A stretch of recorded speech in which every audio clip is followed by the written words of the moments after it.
Good here. Good morning. Today is Wednesday, March the 3rd, 2020. I can't believe it's March, but it is March the 3rd. It is 9 a.m. This is a regular meeting of Commissioners Court of Grimes County, Texas. We are at 114 West Buffington Avenue, and we have now called the meeting to order. I would ask if you'd stand for the invocation. Remain standing for the pledges to the U.S. and to the Texas flag. I don't see Charles. Pray with me, please. Father, we thank you for this day, and we thank you for every day. We thank you for the blessings of this life and all that we have. Father, we've been blessed to a bountiful level. We'd ask, dear God, that you continue to watch over the citizens of this county and over this great state and this great nation. Protect us from the COVID. Father, help us to continue to recover from the freeze that we had. Father, we know many people have suffered through this area in this time, and we just ask for their peace of mind and patience, and things will return to whatever normal will be. Father, we pray for your continued guidance. We pray for your wisdom that you bestowed upon us, that as we make decisions that affect so many, that we make good, correct decisions. Father, again, we'd ask that you be with our first responders in all areas of first responding, whether it's law enforcement or EMS or our VFDs, wherever. Father, be with them as they regularly put their lives in peril to keep us safe. And for that, dear God, we're thankful for their service. We're thankful for their heart. Father, be with us and keep us, continue to watch over us, and it's in your Son's precious name that we pray. Amen. Amen. I pledge allegiance to the flag of the United States of America and to the republic for which it stands, one nation under God, indivisible, with liberty and justice for all. Honor the Texas flag. I pledge allegiance to thee, Texas, one state under God, one and indivisible. Would you be seated, please? I don't have any submissions from the county clerk, Ms. Brzezinski. I do want to make just a brief announcement for those that might be watching or have not heard. We are continuing our COVID testing this week. We're in the Navasota Center in Navasota, Texas, and that's from 8 to 4 daily, Tuesday through Thursday. Next week, we're going to be back at Todd Mission City Hall, and that'll again be 8 a.m. to 4 p.m., Tuesday through Thursday. The third week of the month will be at the Anderson Gymnasium right here on Highway 90, the old gymnasium. Again, testing from 8 to 4 p.m. Tuesday through Thursday. And then the fourth week of March, we will be back up to BDI's. That's March 23rd through 25th, Tuesday through Thursday, from 8 a.m. to 4 p.m. And then we'll take a look at, do we need to do continued COVID testing a little bit later in the month of March to see if we need to have testing centers for April. If you didn't catch that, it is it on the website, Cherie? Yes. It is on the website, so you can refer to the Grimes County website and double check those dates and times. But it's Tuesday through Thursday. This week, Navasota. Next week is Todd Mission. The third week is Anderson. And the fourth week of March will be up, again, back up in BDI's. Commissioners, do you have any public comments that you need to make? I do have one. I got a call yesterday from Hunter Lerman, who is the overseeing the 249 project, and he informed me that by the end of this month, 249 will be open to 1774 south of Plantersville. So, okay. Good news. They're moving right along. Judge, I have a public comment for Ms. Waters. Ms. Waters, we will let you make your public comment at this time. I wanted to remind everybody that this Friday, March the 5th, is the Plantersville Town Hall, their annual fish fry dinner. It's going to, we'll open the doors at 5:30, start serving at 6. We will have drive-through pickup for those who don't want to get out and mingle with people. The drive-in dinners will be $12 a piece. Dinners inside will be $10. We'll have a live auction, silent auction, and a few games going on during the dinner as well. Thank you. Thank you. With that, we'll move to, Commissioners, anything else? Okay. Moving to consent agenda items number 3 through 6. Number 3, consider and take action to approve the treasurer's list of claims and bills. 4 is approved monthly report submitted by the county treasurer for January 2021 and authorized advertisement of affidavit of same in accordance with local government code 114.026, and see page 4 of the agenda for that. Agenda item number 5, consider and take action to approve payroll. And number 6, consider and take action to approve budget amendments and/or line item transfers as they're displayed on the agenda before us. Any comments or questions, Commissioners, on any of those? I do have one of the auditor. All right. On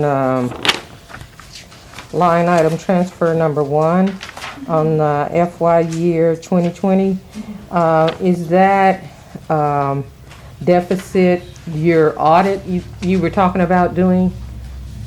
We are doing an audit on 2021, but this has to do with budget. The funds were budgeted in the salary lines for the project that Mr. Paskett had started. He finished it, so those funds were not needed. It was just needed in the maintenance of records. Okay. So it's just a transfer. But that's not part of the audit that you were doing for 2020? No, ma'am. All right, thank you.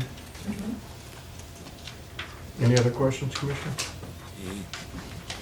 I don't have any. With that, I'd like to make a motion to approve consent agenda items 3, 4, 5, and 6. Second. There's a motion before the court on consent agenda items number 3, 4, 5, and 6 by Commissioner Walker, seconded by Commissioner Gobianski. Is there further discussion? Hearing none, all in favor say aye. Aye. Opposed? That motion carries. Commissioners, I've had a request by Commissioner Walker to pull up agenda item number 11, Grimes County Commissioner Barbara Walker, Precinct 3, and Chad Mallett, Precinct 1, and that's an update and presentation by CHI St. Joseph Ambulance Service, so they can make their presentation and get back out there where they'd rather be. Sure. So, gentlemen? Sure. And while they're coming up, I just want to thank them for coming in and doing this presentation. Our citizens asked many years ago now on the strategic plan that we do an occasional update to the citizens on what the status of our ambulance services are. And I've been excited that St. Joseph has brought Mr. Billy Rice on, William Rice. Billy Rice, and he's been quite instrumental in some initiatives for the ambulance services, and I'm super proud, and we're want to hear more about it, and so our citizens can know what's been going on. So I'll turn it over to you now, Mr. Rice. Yeah, so I'm Billy. I think we've all met at this point.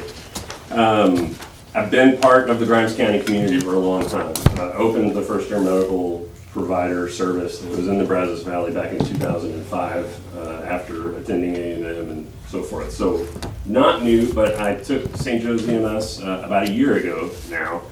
It's hard to believe that it's been that long.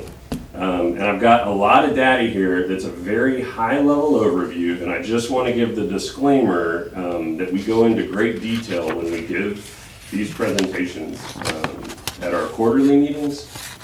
I'm giving you a lot, some of it's scrubbed, and none of it really is intended to be left alone as a standalone presentation. It really needs to come with commentary and explanation to understand the depth of the complication of some of the data issues that we have been resolving through the last year. So I'll go through this briefly. My page numbers apparently didn't print at the bottom. But some of these are pretty substantial and I think deserve a pretty substantial observation. The first one is this volume graph on the first page. basically tells you what I think that you know, and that is Grimes County is growing. And if you just go back over the last 4 or 5 years, you're looking at actual EMS response volume, and the only dip in that volume was the beginning of COVID. Other than that, our volume is going up, and so we're making plans that we can adapt and grow into that in the future. On the next page, I'm giving you several things that we look at pretty continually. The first is a breakdown of the 4 ambulances that are actually assigned to Grimes County. Those are not the only ambulances that respond in Grimes County. The next is our high-level users. So this is like Wallace Pack, Luther, some of the nursing homes, people who call us a lot. And of course, during the beginning of COVID, you can see some real big spikes in that. The bottom left corner of that is actually probably one of my biggest initiatives in EMS. I come from Air Medical, which is a place where anyone in the chain can raise a flag, throw a flag, and raise an issue that is seen by the entire organization. It didn't really exist when I got here, and this is essentially a collection, just whole number wise, of our employees saying, hey, this is broken, that's broken, this situation is unsafe. And when they do that, those are not filtered by me. It actually goes to the entire leadership of the organization. So anyway, and the other one is just an overview of AirMed 12 utilization in the county. And again, these are overviews. There's lots more details behind each of these. Billy, in the AirMed utilization, because that was a big concern when you first started doing it, the numbers represent the calls that you're receiving, or the patients that are? Those are patients that are actually flown. Okay. And on this particular graph, that's only AirMed 12, which is coming from Brian. Okay. Yeah. We have we had a lot of gaps in our data collection mechanism. I'll talk about that at the very end when I talk about the upgrades that are coming to our communications center, which I'm really excited. But I'll explain those, and that will really fix a lot of our data gaps that right now we're having to do by hand. We break all this down, of course, by each individual ambulance. So when you look at call volume dispersed across the county, it's not completely true, but it really does, from a numbers perspective, look like every ambulance in the county exists to support Medic 31, which is the ambulance that sits in Navasota. And you can see that in that volume distribution on that graph on the upper left of this page. Medic 31 is the busiest truck. It's the busiest truck we have across 5 counties worth of ambulances. So it's kind of an interesting dynamic. On the bottom right, I've really tried to get rid of this concept of some of our ambulances being transfer-oriented ambulances, and I try to show these ambulances, they do a lot of 911 calls. So while they sit at the hospital, they do transfers for the hospital kind of as a primary job assignment. They're still, when Medic 31's gone or whatever the case may be, these guys are still running a lot of calls. So I always tend to throw those in.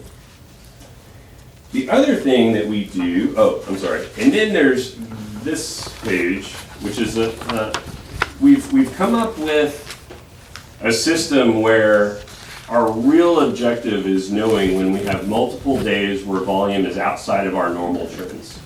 Early in COVID, you may or may not know, we put up extra ambulances in Grimes County to absorb volume that was coming out of Wallace Pack and some of the areas that were kind of hot spots, because we could not absorb it with the 4 ambulances primarily sitting in the county.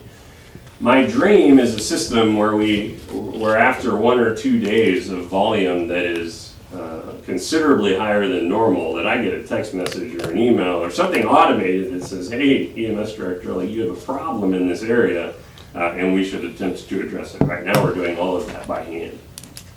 And that's what those graphs represent.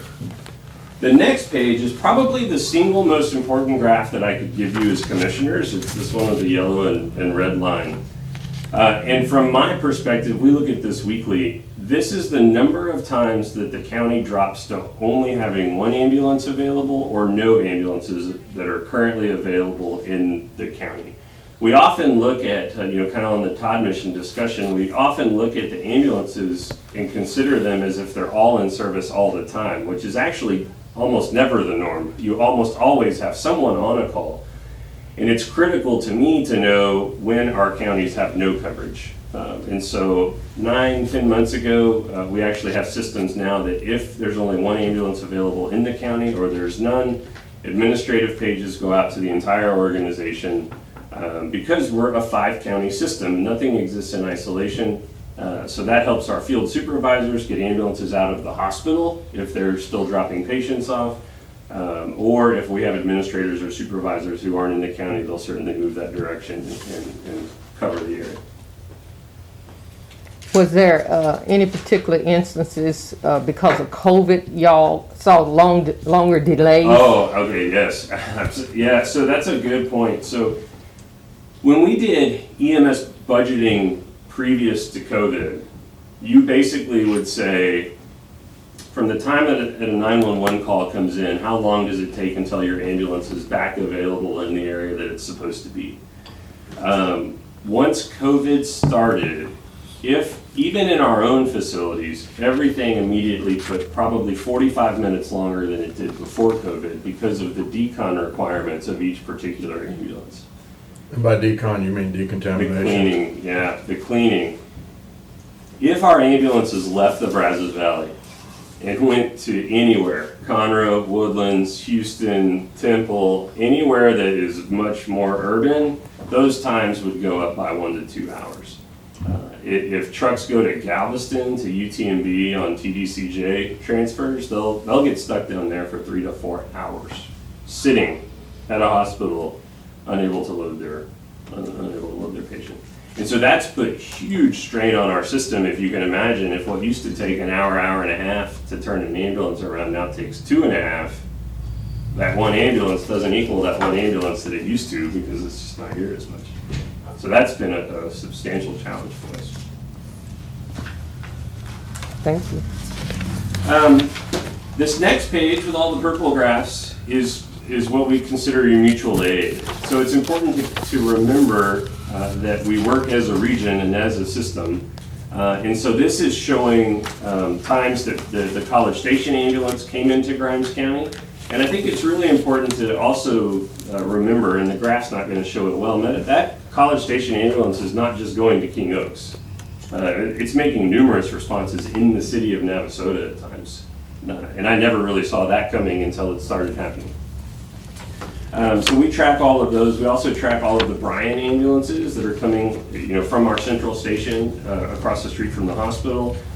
Because if we're at level 1 or level 0, which is what we call it when there's not enough ambulances available in the county, we send those trucks, if they're not on an assignment, we send them into the county to backfill the counties pretty regularly. So you can see how many times they came into the county and how many times they actually made a response once they were in the county.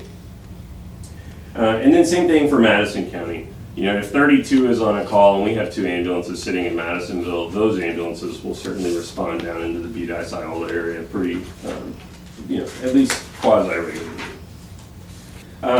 This next page is a holistic list of all of our response times from each individual ambulance. Now, in the detailed report that we give the commissioners in the work group, we actually give a lot of detail on these. So when you see extremely long response times, those are not, that's not really what it is. Most of those are things like where an ambulance was staging for law enforcement. Law enforcement was dealing with an issue and that ambulance is sitting on the street corner for an hour. Well, they haven't made scene according to our patient care report, which is what's pulling the information.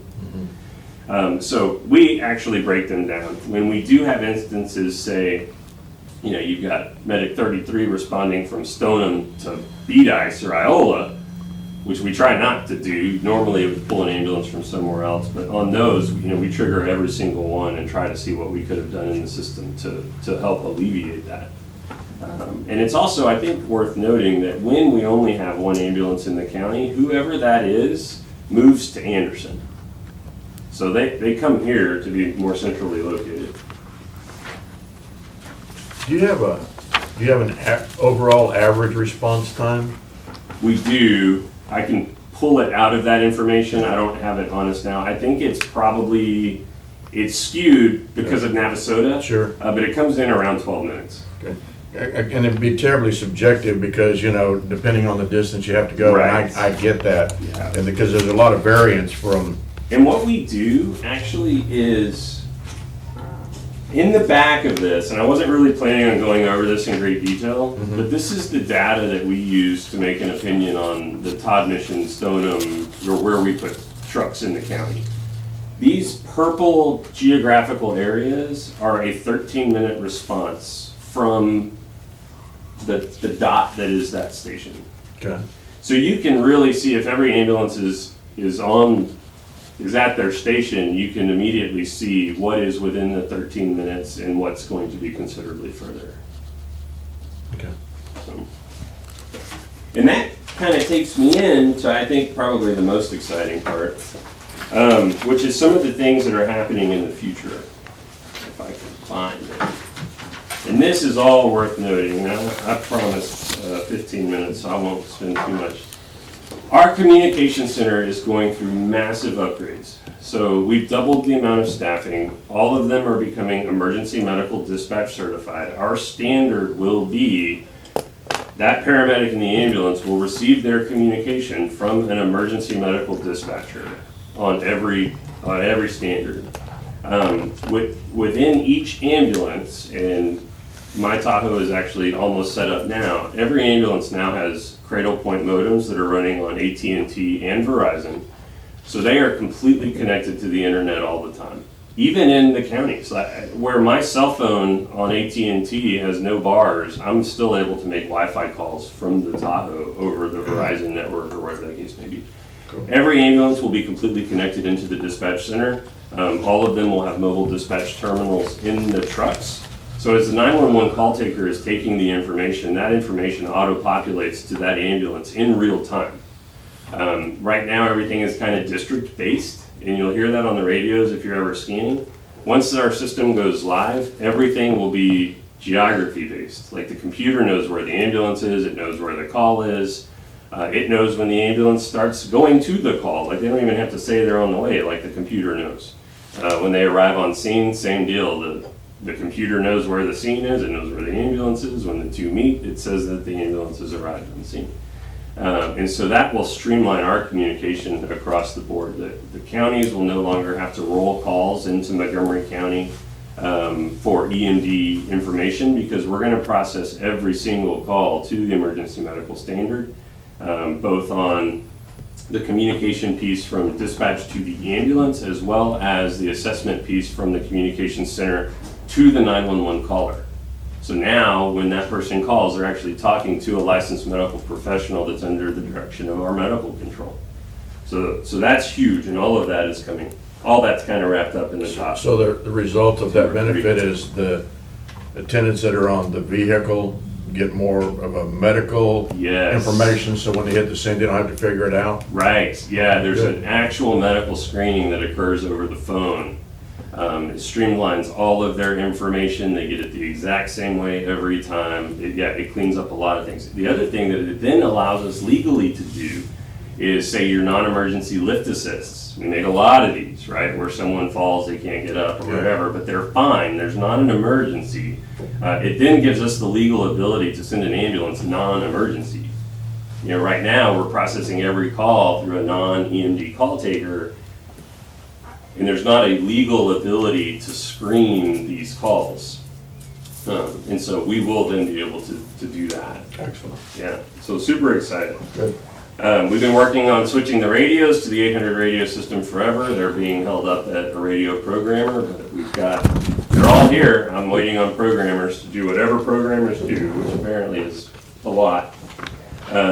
All of the ambulance ventilators are being changed across the board. COVID challenged EMS in ways that were really kind of unheard of.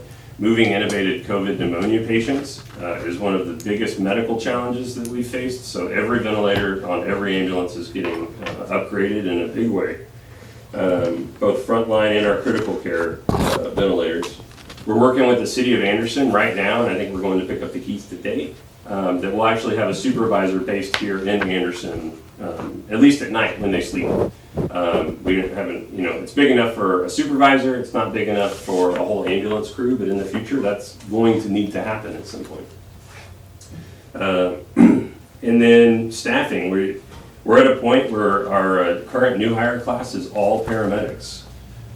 We're not phasing out our EMTs, but definitely the modern ambulance standard is 2 paramedics on ambulances. And so we're working with our own EMT staff to grow them to be paramedics, and we're preferentially hiring paramedics. And this class that is in training right now are all paramedics, which gives us, to have 2 paramedics on an ambulance providing critical care is where we're going.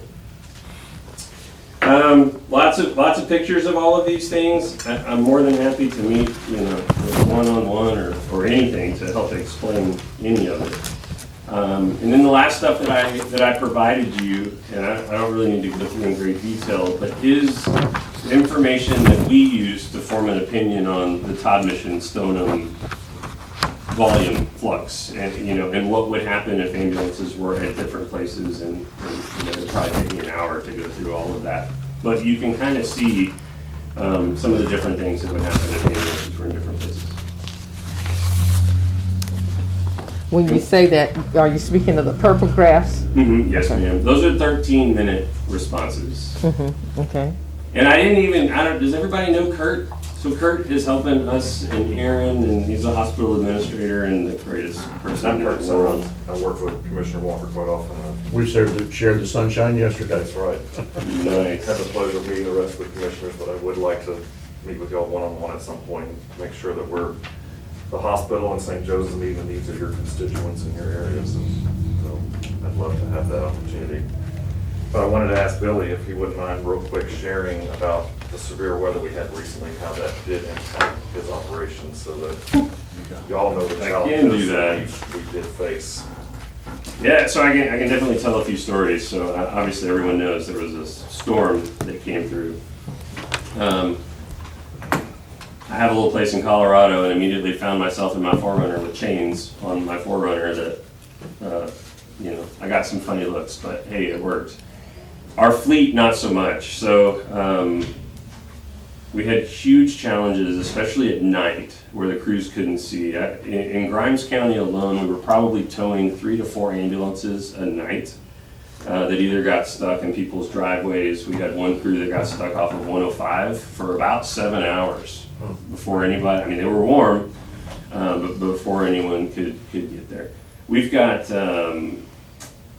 a committee working now to hopefully try to prevent some of these things in the future. I cringe a lot to think about, us and Texans and ambulances with chains and the things that can go wrong in those scenarios for something that may or may not happen again. But we're certainly working through how to keep some of these ambulances moving. But all of our last ambulances that we've purchased are actually all 4-wheel drive, but there's only one in service right now. So that helped us where we could. But the reality was at night, our critical access hospitals were having to do things they had never done before. So they were sitting on some pretty critical patients that just could not be moved because we had iced highways and could not, move someone at night from, Navasota to Houston or to the Woodlands or back up to Bryan. And so that was a huge struggle on all of our team, for paramedics to not be able to respond is a real substantial blow kind of psychologically when you signed up to do a job to help people and then you couldn't. And so it was a lot. It was huge. And I think we were all at work for however long that took. We had crews that then couldn't go home, which was the other big one, right? So if their relief couldn't get to them to relieve them, then we had crews that stayed at work for 2, 3, 4 days before they could get relief. So there's a lot. So It was very challenging, and we appreciate they did go above and beyond to try and get some of those critical patients out, and took risks that they normally probably wouldn't have to make sure those patients got the care they needed. So we appreciate all the efforts they gave. We're very grateful. I did talk to him during the storm and try to calm his nerves. We too are grateful. Ice storm, a lot of things were presented to us that we never dealt with before as a community, as a state. So I just applaud all of the effort and all of the insight and wisdom that I am now seeing flowing out of St. Joseph, and how they try to communicate with us regularly. I mean, we've met December, January, trying to stay on top of everything that's happening, and particularly during this pandemic, communicating with our cities, communicating with our schools, just trying to keep it all together. I did want to go back to, if you don't mind, one of your graphs shows the possibility of an ambulance based in Anderson. That is where the direction I've heard you say, hopefully we're moving in. Eventually. Eventually. So one of the graphs, I did want to highlight that showed, it doesn't show us currently having one in Anderson, but if we had one in Anderson, what it would look like, and keep those response times to an average. So that was that last graph, that's with the purple. So I just want to speak to that. Right. You I kind like of, sitting around thinking about all the crazy things that we could do, so eventually we'll pull those triggers, and the county's not gonna get smaller, no. so for sure, we might as well try to be good. Thank you both very much. Thank Very you good. all for coming and doing this presentation, and like you said, you'd love to sit down with each one of us if anybody wants to meet with him, he's more than happy to. So, thank you. Kurt, Billy, would both, the lady over there in the gray jacket, would you give her your contact information before you leave, Oh, please? yes. Okay. Do you have an extra handout, by the way? Oh, yes, ma'am, I do. Thank you. And Billy, if you have another one, would you give one to our county attorney? Oh, yeah. He sits in on our meetings quite often. Yes. I wouldn't say quite often. Yeah. When requested. When requested then, and I request quite often. Sheree, let Kurt know about that debrief tomorrow, Is that tomorrow? Thursday Yeah. afternoon. Okay, thank you, gentlemen. We'll get back on agenda order. We are now on agenda item number Thank you, 7. Mr. Al Peeler, Grimes County Building Maintenance Manager. Update on ongoing projects, Thank you, Grimes Al. County Jail, Grimes County Justice Center. Mr. Peeler.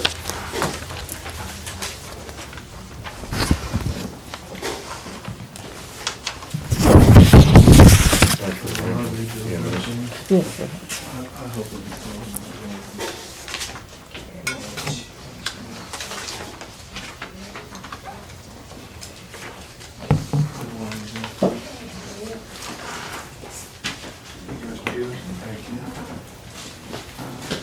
Morning, Judge, Commissioners. We'll start out with the jail. Jail is, thanks to our great governor, hopefully we can open the jail up, and when that moves us, I talked to the mold remediation people this morning after I heard the governor's thing. I talked to Todd. I said, look, before you get jamming us full again, let me have the first opportunity to get my people in and get them out. I talked to Frontier this morning. Frontier said, let us know. Remind the court who Frontier is, are they not the? Frontier is the mold remediation service that we've used in the county for Road and Bridge and several buildings that we have just to clean up after we've had a problem. I said, before you fill them up, let us have first crack at it so I can get in and get out and put this project to rest. Frontier saying, just tell us when we'll pull the trigger out. So as soon as they open it up totally, we're gonna come in there, close sections off, get it cleaned and be out of there. Good. Okay? That's it for the jail on that project. That's the only thing. I believe I'm waiting on Jesse to finish up that project, and then we'll put my money back in my budget. We'll get together. Just wanted that on record. We'll let you know what happened. Let's go to the Justice Center. You have your PMPs, you have your 2-week look ahead, and you also have your delay schedule, I guess is what I want to call it. Brett, your 2-week look ahead. There's a couple things I want to talk about the Justice Center. One, Commissioner Cox, Harry will be standing in for me on the Friday thing. I have spoke with him about that. We had a meeting was scheduled for Friday. I'm not able to attend, so I asked Commissioner Cox and he thought it was better to ask Harry to attend that, which I agree with that. He's been dealing with all the water and all that. Okay. Best let him do it. All right, so I have one more tour and I'm gonna state this for the record here. District Judge Cheney called me and said, hey, I'd like to have Judge McKay look at it. I need a tour. Normally I wouldn't do that because that's a whole, as it is our building, that stops production.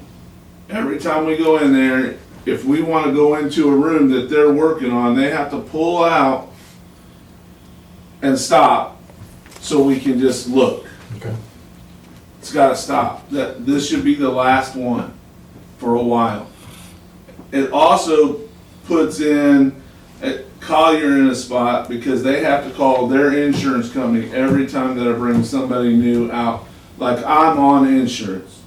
Commissioner Cox is on insurance. Commissioner Mallett's on insurance. We're the regulars that was supposed to go out there, be able to. So that's the names they put on there. When we start asking for more tours, that increases their cost. So we got, after Thursday is gonna be it for a while. And that cut, because we're getting into pouring the sidewalks, we're getting them pour in the driveway, the parking lot.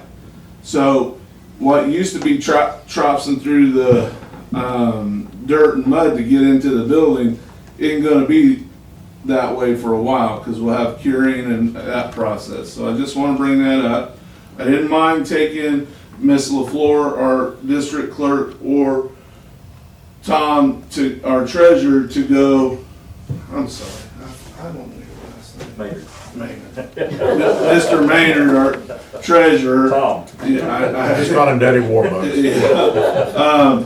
I didn't mind that because of the situation, and I don't have a problem going and telling Collier this is what we're going to do real quick.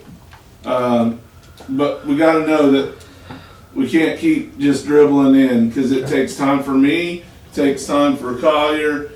It's just not a good thing, and we're going to be in a situation where we just can't because we're pouring sidewalks, stuff like that, and I just want to make that clear.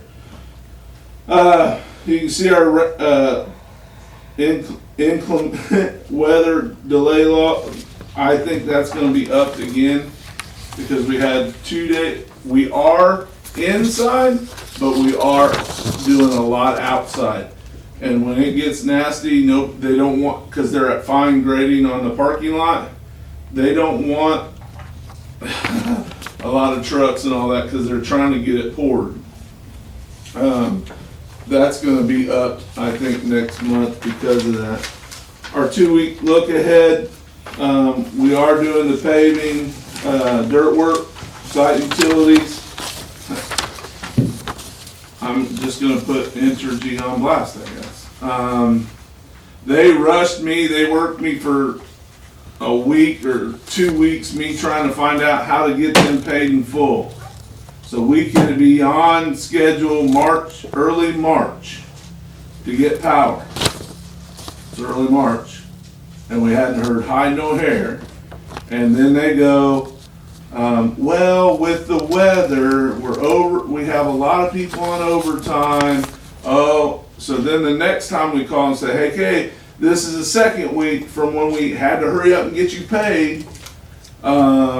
Well, we've had some equipment go down and can you get us, what power you're gonna need, what load you're gonna need right now? Well, we didn't pay you for a quarter or a half a load. We paid you for the full load of the full building. So, we're at the standstill right now.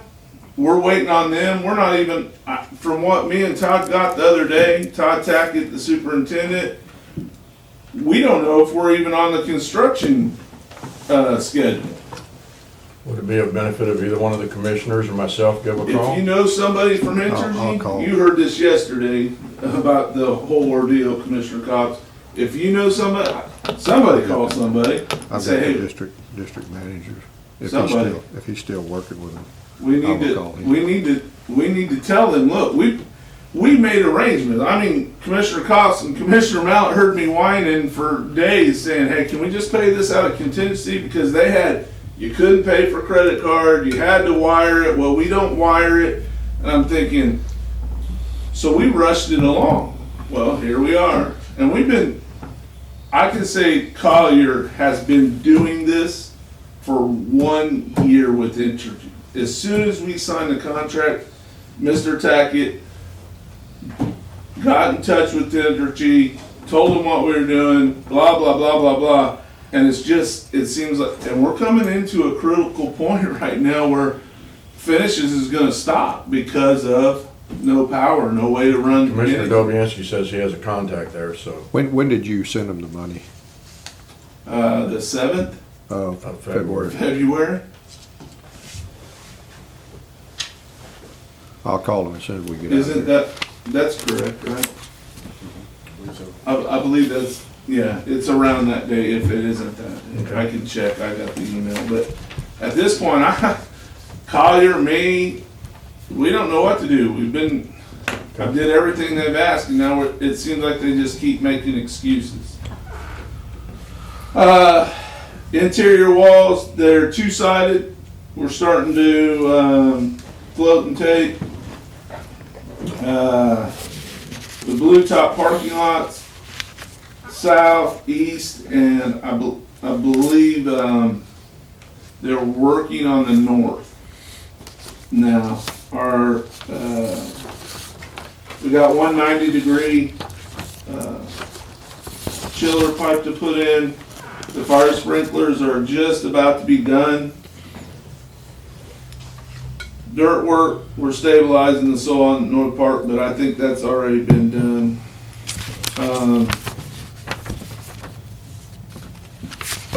Masonry, we are.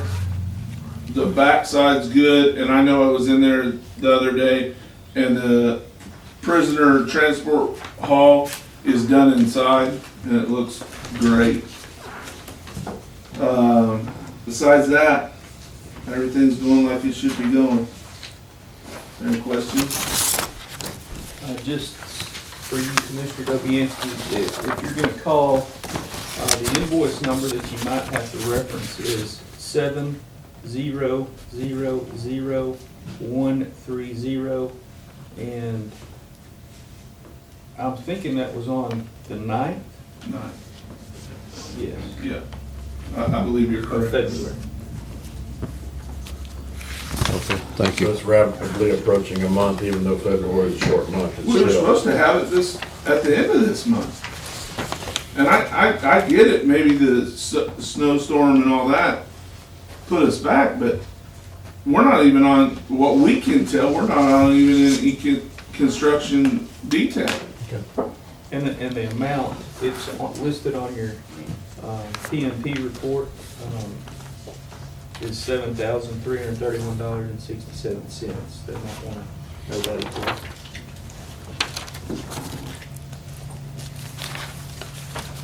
Any other questions? Thank you, sir. Thank you. Have a great day. Thank you.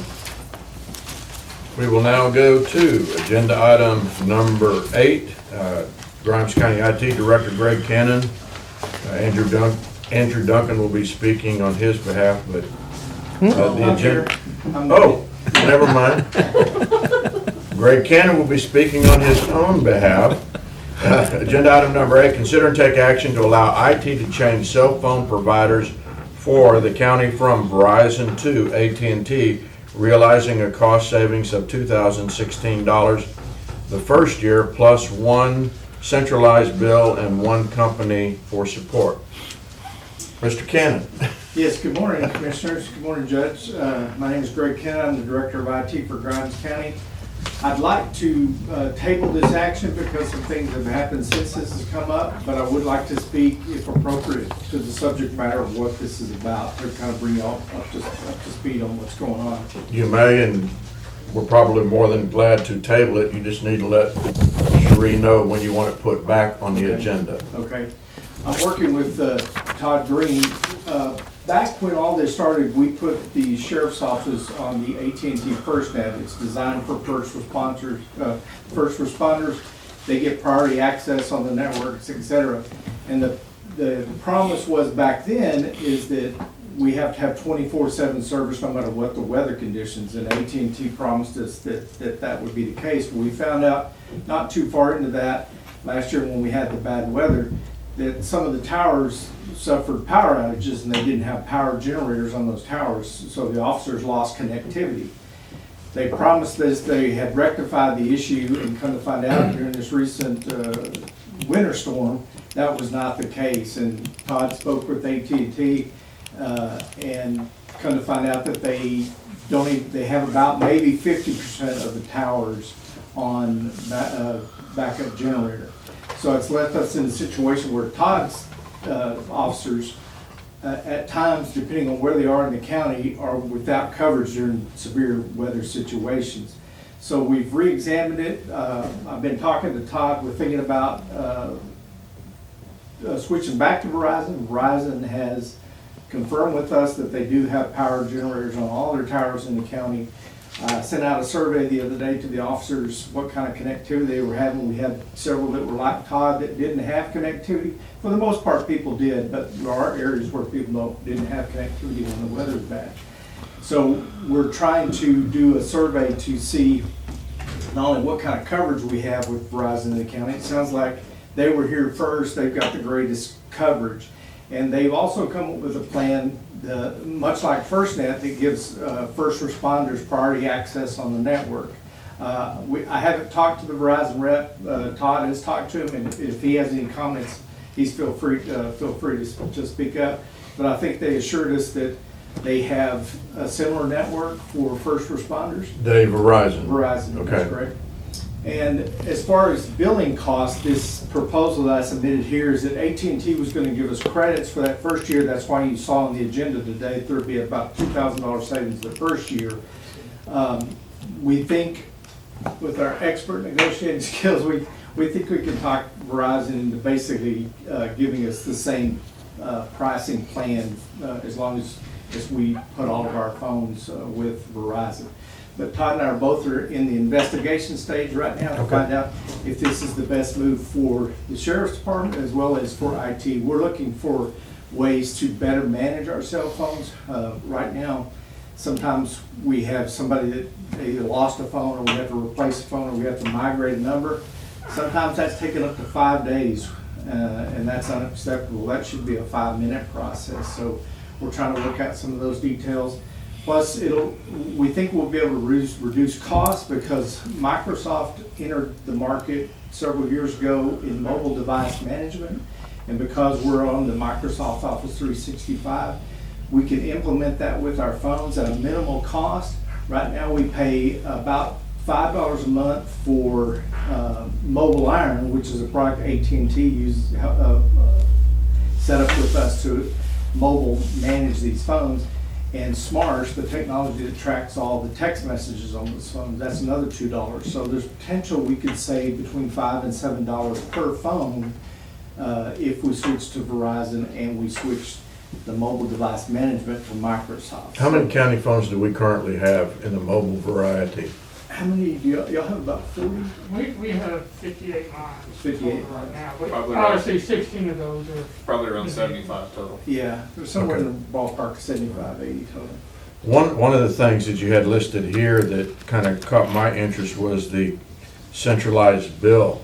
And do we get auditors and treasurers, do we get individual bills like bill for Commissioner Mallett, Commissioner Dobianski, Commissioner Cox, Walker and Fouth.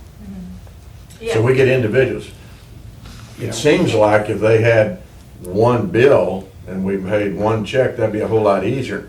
It seems like, I don't know, from an auditing standpoint, since you put it back to the different departments. Well, it would be a budgetary item we need to discuss during this upcoming budget, because right now it's budgeted under each department. So Right. we're able to keep a handle on how many individuals within that department currently have cell phones. It's just, if Commissioners Court decides to lump it together and place it under IT, then that's a decision that you guys can make, yes. But currently, as it stands, it's under each department. Yeah, we'd asked them, they send us, We've asked them who? AT&T and Verizon, because it is hard sometimes to track down, because everybody's kind of on a different plan. Some people are paying 70 a month, some are paying 40, some are paying 30. It's hard for us to budget next year as to, well, why is your bill so much higher than somebody else's? And we're trying to get it all uniform, put it on one one bill, but separated by department on that bill. Sure. So that for the auditors in the treasurer's office, they can see the entire bill, what we're paying per month for the entire service for the county. But how much is the treasurer's department, district clerk, whatever the different departments, what they're paying.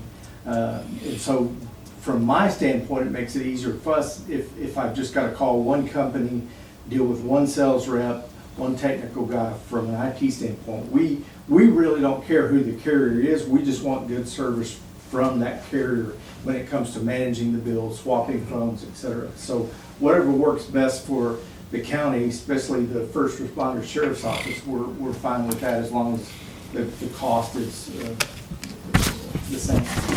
So do those AT&T phones we currently have become unlocked, or are we? I believe they're unlocked. That's one of the things we're going to investigate, make sure, so that we don't have to buy additional phones. We can just take the phone and swap the SIM card. That's part of this investigation process. Yeah, and of course, all the phones, devices that we have, our program, they're provided free. So even if we switch to Verizon will go ahead and provide us with free equipment again. And we're still talking, I know last month it was $300 credit per line, which would have basically cut the bill in half for the first year. But now, since we're into March, they couldn't guarantee me what credit was. And like I explained to them, government doesn't move that fast, so we're still negotiating on that part. I just haven't talked to them this month yet. Okay, I just asked. But I think you're absolutely right. A little bit more investigation needs to go in before the court be in a position to make a decision, but appreciate you reviewing that. This storm kind of threw a wrench in our plans. Oh, everybody's using that excuse. Thank you. Thank you. Thank you. All right, so we'll table that. It'll be up to them when to put it back on the agenda, Sheree. We will then go to agenda item number 9, Chief Todd Green. Receive the Grimes County Sheriff's Racial Profiling Report for 2020. Good morning. This is our annual racial profiling report that we're required to submit. Now we're actually submitting directly to the state, but we did want to present this just for information for y'all's knowledge also. Obviously this year, of course, the actual numbers look a little different, and towards the back, and I'm sorry the pages aren't numbered. I just got that this morning. But the format changed this year, so they're collecting a lot of different data, a lot of different ways now than what they used to. And it's actual inputted numbers and not percentages anymore. But just going through June, some of the numbers, obviously the highlights are that we didn't have any complaints reported this year. And on the very last page of the report is we had 0 incidents where physical force results in injury during the stop. So that's obviously very highlight information that we're definitely excited about. Is that both directions? I mean, with the person being detained and the officers, or is that one word No, it's, for both?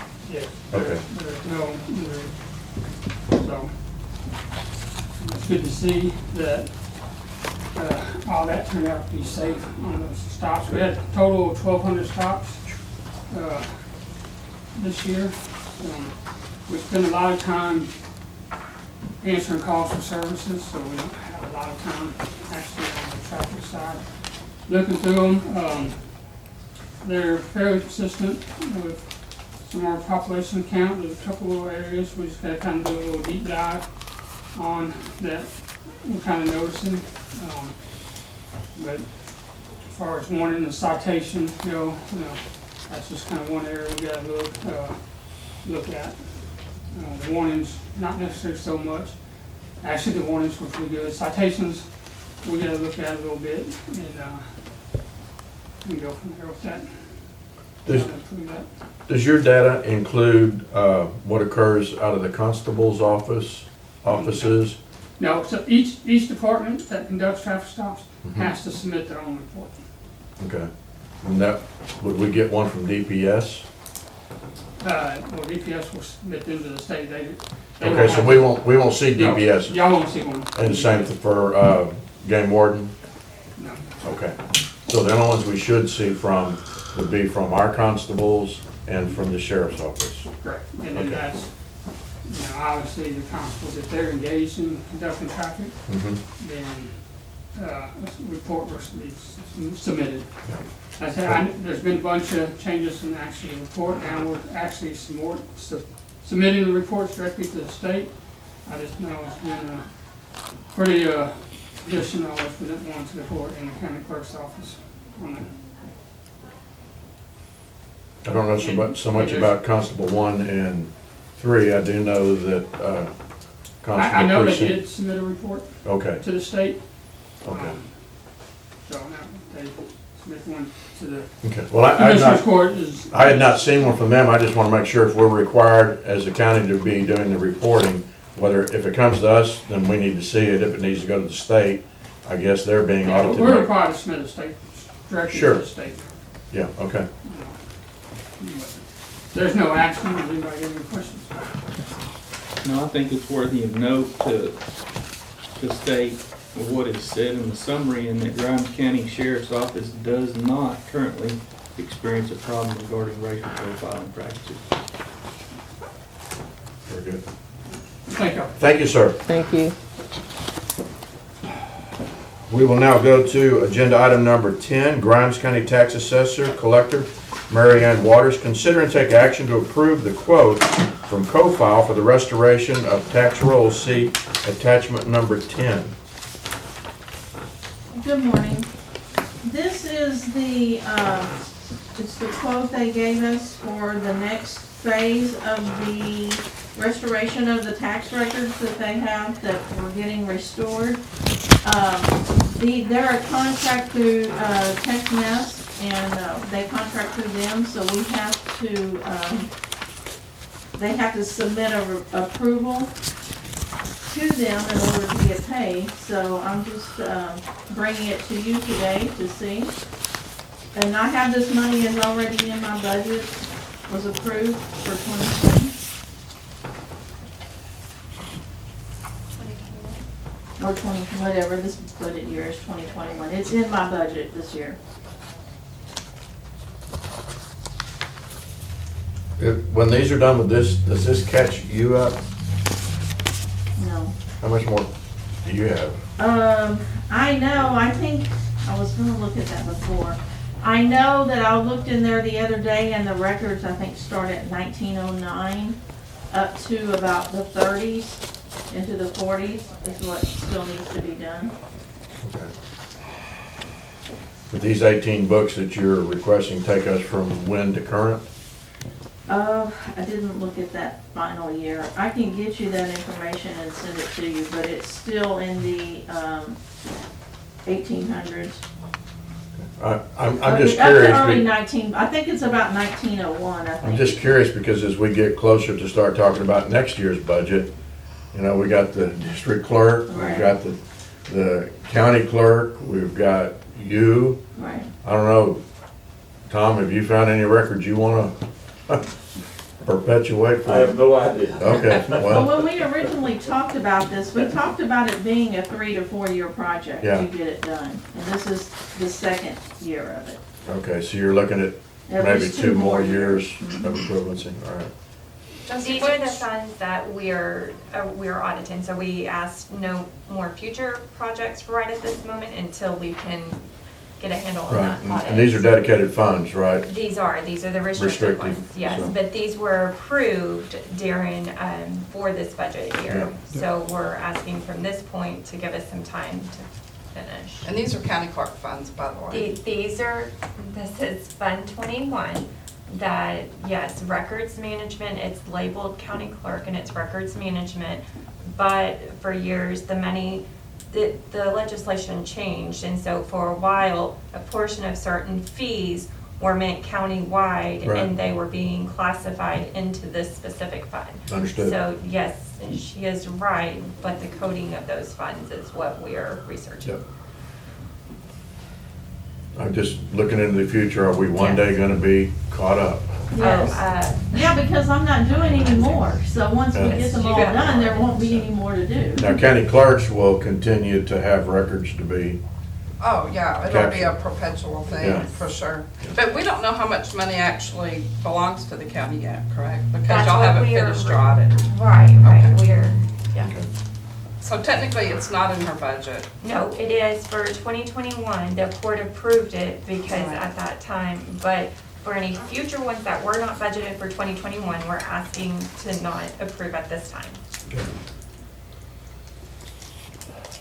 any questions for Mary Ann? Can you tell me what fund that was again? 21.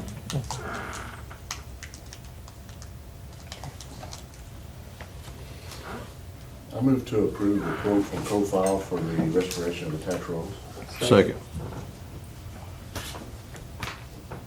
There's a motion before the court on agenda item number 10 by Commissioner Mallett, seconded by Commissioner Cox. Is there further discussion? Hearing none, all in favor say aye. Aye. Opposed? That motion carries. Thank you, ma'am. very much. Thank you. We will now go to Grimes County Commissioner Precinct 3, Commissioner Barbara Walker. Agenda item number 12, consider and approve resolution in opposition to SB, that'd be Senate Bill 234 and House Bill 749, efforts to silence county officials. Commissioner Walker. Yes, sir. Hopefully you all received this ahead of time. We were down to the wire getting it done because on one of them we needed numbers. But this is something that's been on the forefront. It was presented during the last session, and it has reemerged again. And this bill is an effort to silence the combined voices of county officials. As small rural community, it's very hard for us to each individually be represented during these sessions, our legislative sessions, and therefore we have non-profit associations that engage in legislative community communications for all rural communities, urban community as a whole. But it affects, many times there's a difference between rural communities and urban communities. We are still considered an economically distressed county. And so this has been very, very beneficial to us to be part of the Texas Association of Counties Association, and they represent us in a collective voice on the bills that affect our citizens. Each county official, if this bill passes, would be forced to analyze each bill and attempt to provide information to our legislators. This would effectively eliminate the participation of local governments while leaving unchecked the tremendous influence of special interest groups. Incidentally, this bill would not apply to lobbying expenditures by state agencies and the legislators itself. As county officials, county officials must express their opposition to this efforts to silence this collective communication. So I presented to you what our association has presented to us to be distributed to our leaders over in our state capitol to emphasize that we feel like we are the people who know what's best for our communities.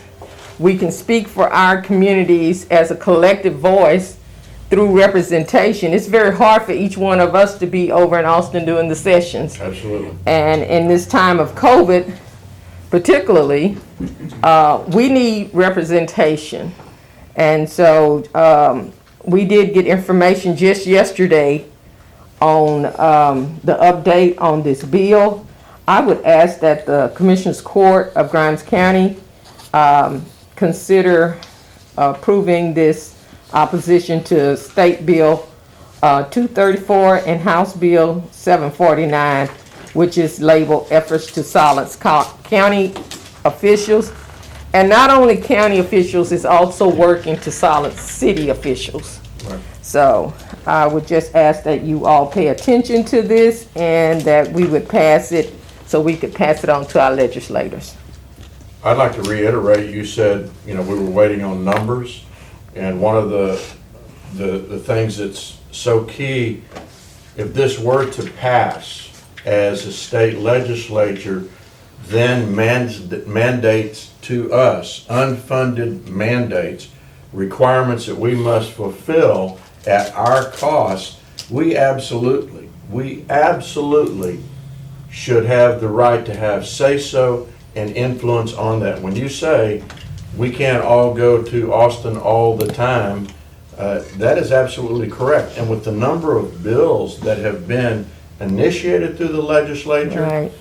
I think this entire court could go to Austin during the legislature, stay there full-time, and still not able to testify in support for or against particular bills as they're going to affect our county. Yeah. The other thing that, Commissioner Walker, I want to restate, and you already said it, this legislation would allow the state legislators to continue to hire their lobbyists in Washington or in Austin to go to Washington to fight on their behalf.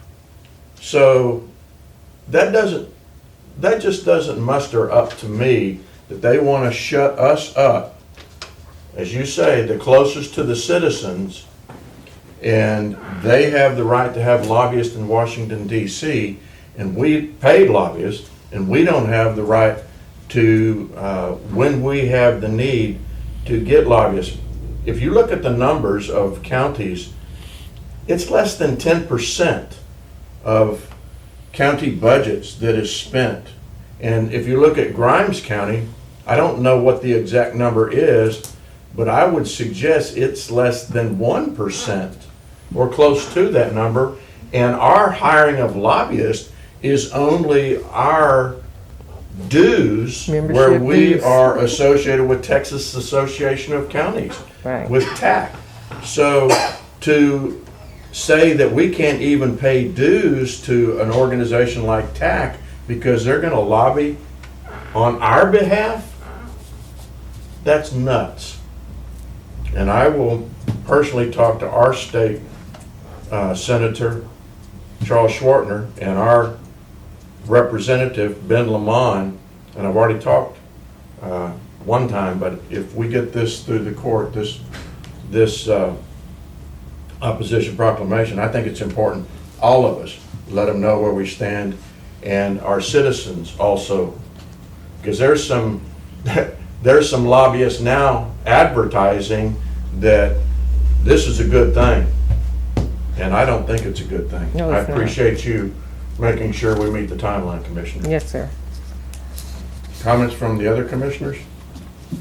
I just find it in direct contradiction to what our system is set up to be. And that's communication from the people and the citizens to the people that are making the rules and laws that we all have to live by. You're exactly right. And I think, I don't understand this movement and why they would take this stance. It seems to me that communication to the elected officials and people of their districts could provide them with the information they need to make the best decisions for the people that they serve. Absolutely. So Absolutely. I heard you. If nobody else had anything to say, thank you for bringing this forward. Yes, sir. From a legal standpoint, do we need to have a vote on this? I don't believe we do. I would. You would? Okay. With that being said, then I'd like to make the motion that we approve the resolution to opposition to Senate Bill 234 and House Bill 749, efforts to silence county officials. I'll second. Oh, go ahead. Judge, you got it.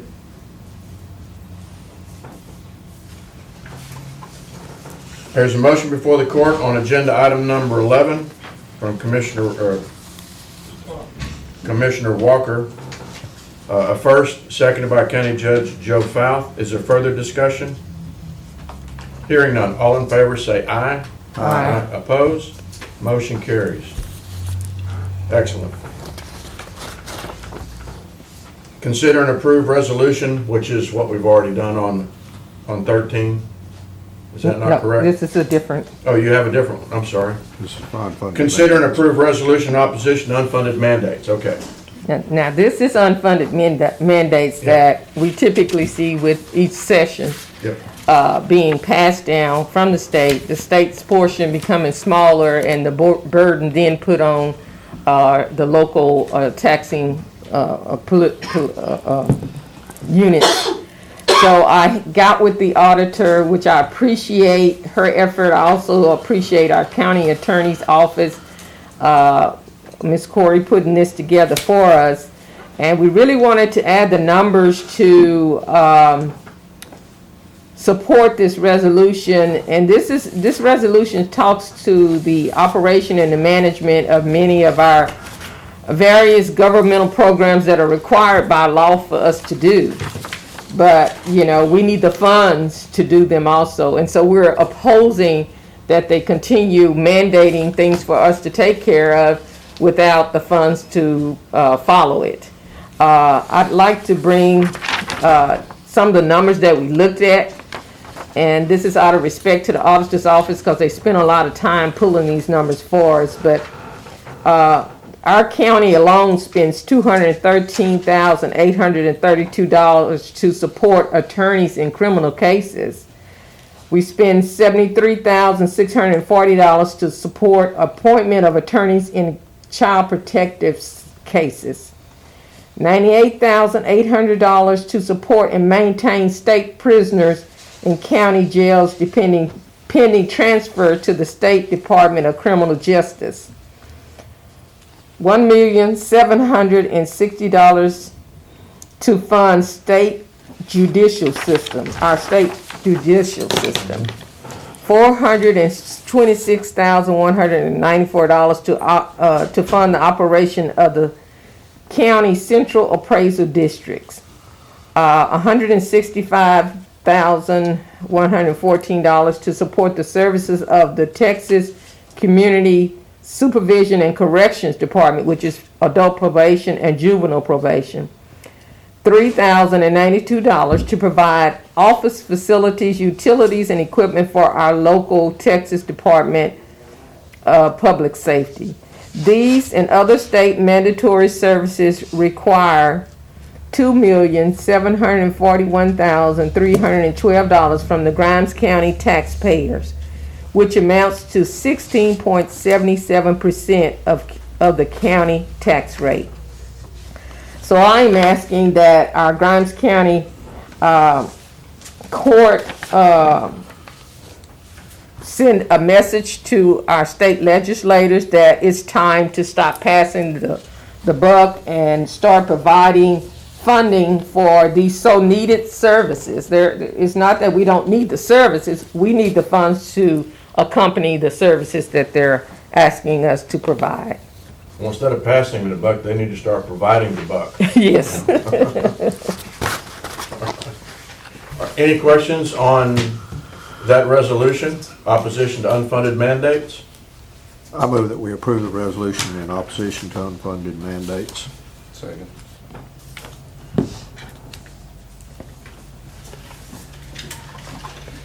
There's a motion before the court on agenda item number 13 by Commissioner Dobianski, seconded by Commissioner Mallett. Is there further discussion?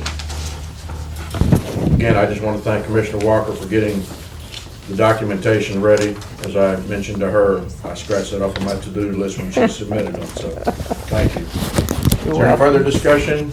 Hearing none, all in favor say aye. Aye. Opposed? That motion carries. Commissioners, and I'll pass them this direct, there's two resolutions that need signatures, so make sure you sign 2 times, please. With that, we will now move to Road and Bridge Engineer, Mr. Harry Walker. Mr. Walker, presentation of the Road and Bridge Report. Is that all you have today? Awesome. Last week was busy. Well, you had the storm, right? Like everybody Cleaned else? the storm. That's been the main feature of the report. The storm and the subsequent rains we've had, the roads are a mighty mess. We're very much aware of that. You just need some sunshine, let the roads dry out a little bit before we get break. In and around the weather, we continue to try to work on some of our bridge improvements, working on getting some of the roads ready. Any questions, would you like to come in? No, sir, but I'd like to say thank you for the dump tire removal on several of our roadways. We've been doing a lot of that lately. Thank you. We had one that appeared to be a tire shop or a gas station that were several dozen tires in one location. That, I'd love to be able to track that one down, but things happen in the dead of night. We never see anything except what's left. So is it fair to say that when your crews have to go out and clean all of that up, we're spending taxpayer money on that? And it would be great if taxpayers would observe something like that going on, if they maybe click a license plate, don't intervene, but get some evidence so we can file criminal charges on those people? That would be very helpful, and from time to time, we do have citizens that come forward and say, I saw, so-and-so, and this is a license number, this is a name, and that's very helpful, because then we can pursue reimbursement on those. This one was particularly bad, because like I said, there were so many tires at one time, in one spot, that it had to come from one of the local tire shops, which is particularly offensive, because we were paying state fees for the disposal of those tires when you buy them and when you turn them in. And instead of doing what they're supposed to do, they throw them in the ditch on the side of the road. But many times your crews have to take care of the illegal dumping, and that's not where we want to spend our money. We do. It's a chronic thing, and there are certain roads that are particularly bad. People just get used to, oh, I can dump on this road because I've seen other furniture, tires and things. And to the extent we can keep it cleaned up, it kind of dissuades people from doing that again. Right. If we don't get after it and get it cleaned up quickly, then other people get the same idea. It's an ongoing battle. And I've also asked that our weights and measures guy patrol these particular roads to maybe discourage some of that also. Like you said, once they see somebody else doing it, then you got other people that want to toss things too. So We've taken some measures in the past in some chronic hotspots. We actually put out some game cameras and things and tried to catch some license numbers, that kind of effort, mixed results. But the best thing we can do is keep them cleaned up and then people don't see that as a dumping spot. And it's frustrating because the disposal fees at the dump here in the county are so cheap. It's like, it costs $4 or $5 to take a pickup truck load of debris to the dump, but they just sit and throw it in the ditch on the side of the road. Yeah, that's I thank you a whole lot about your efforts picking up the trash and trying to keep it clean. It's an ongoing battle, and for the life of me, I don't understand why people feel it necessary to throw it in the ditches around on county roads. It doesn't clean itself up, and it diverts time from our skilled staff working on the roads to go out and pick up this trash. And unfortunately, in a lot of cases, they do it in the middle of the night or when nobody's looking and there's no way to track them down. But, I would just ask citizens to be a little more considerate. They wouldn't want to drive past trash piles, generally speaking, to get to their place, and nobody else does either. And I do appreciate your effort. People would adopt that attitude. Thank you for that road and bridge report. With that, we go to agenda item number 14, consider and take action regarding the burn ban and authorize the county judge as signatory. Mr. Lilly, no action. No. We've had a pretty good amount of rain, and it continues on and off I think we're getting enough rain now to keep the areas of the county wet enough to reduce the threat. Okay. Commissioners, any concerns or thoughts? Okay, no action. Agenda item number 15, receive any updates on the strategic plan. Anything to report at this time? Yes, ma'am. Along with the update we had this morning from my EMS services, I'd also like to just give you this information that was printed in our this month's County Progress magazine.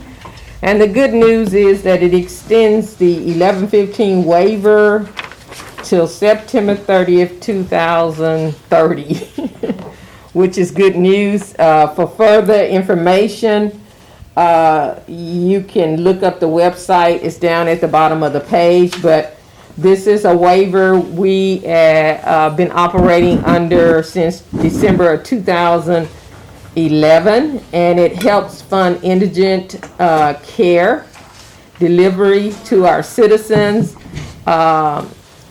It directs more funding to our hospitals that serve these large numbers of uninsured patients, and it also provides for our EMS services that we have now. So this is really good news. The pandemic, this is probably some of the only good news for me that came out of the pandemic. Sure. So I'm glad to see it, but it's just some information, and I do have a few extra copies. If there's no other business, we'll go to agenda item number, thank you, Commissioner Walker. Number 16, is there a motion to adjourn? I move we adjourn. There's a motion before the court. Commissioner Dobianski, seconded by Commissioner Mallett. Discussion? Hearing none, all in favor say aye. Aye. Opposed? We are adjourned.